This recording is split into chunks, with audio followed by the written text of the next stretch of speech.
Sorry I skipped a week. I apologize. I had a sick kid and never had the time to sit down and record a voiceover in a quiet place. But I'm here now, and I figured I'd give a middle of a week video to make up for the video I missed. I'd like to make an addendum to the last video I made where I went over the finances of the war in Afghanistan, because as fate would have it, I heard a stat I wish I could have included in that video, but I didn't know about until the day after I recorded the episode. If you do the math on the roughly $2.26 trillion we spent in Afghanistan over the last 20 years, that comes out to $300 million per day, every day, for 20 years. Another way of looking at it would be the average family income of 3,755 people every single day. In hindsight being 2020, we can now see that we wasted that money on the hope of training an Afghan army that was worth anything. But everyone knows those men were the stupidest morons we could have picked for an army. Those useless idiots had no idea what they were doing and never intended to fight when the time came, as we clearly saw. And you cannot tell me that intelligence didn't know that they would just crumble when push came to shove. And I know they took the brunt of a lot of the deaths in Afghanistan. But when the critical moment comes, you at least have to fire a shot. Their president left with over $100 million and just fled out of cowardice. The country fell in 3 days, basically without a fight. So yeah, money well spent, right? I think sometimes we overestimate how poorly humans are at some things. Yes, we are human, and we are flawed. But let's be real here.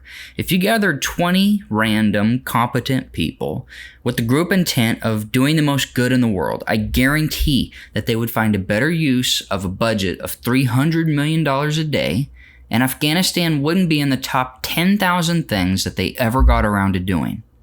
And I'm not going to fall for the same mathematical error that MSNBC did when they covered the $500 million that Bloomberg spent on his campaign.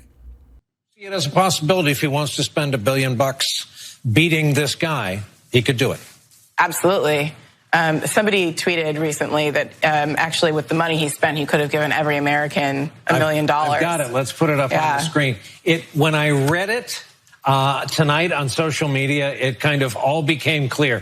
Bloomberg spent $500 million on ads. U.S. population 327 million.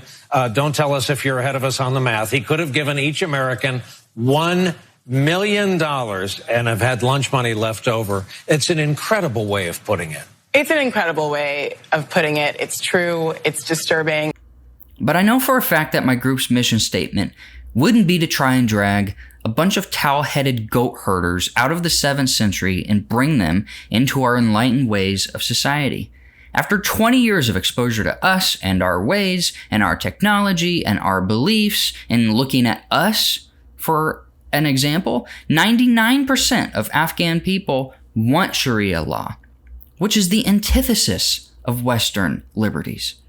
And then there's this asinine idea that, their goal would be to give everyone money. Everyone would get $1. You can focus this money on people that actually matter and are actually suffering. Why it's always nothing or everyone is baffling to me. I hate it. It needs to just quit. It's so dumb.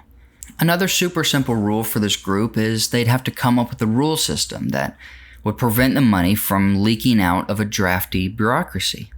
Rules like all the money must be distributed through direct deposit.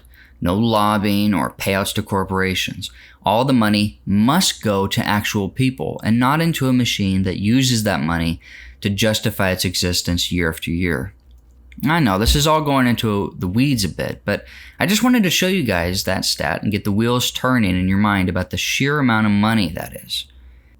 Anyways, that's all the time I have for today. If you like this video and type of content, consider giving this video a like or maybe subscribing. I'll see you all in the next video. Peace.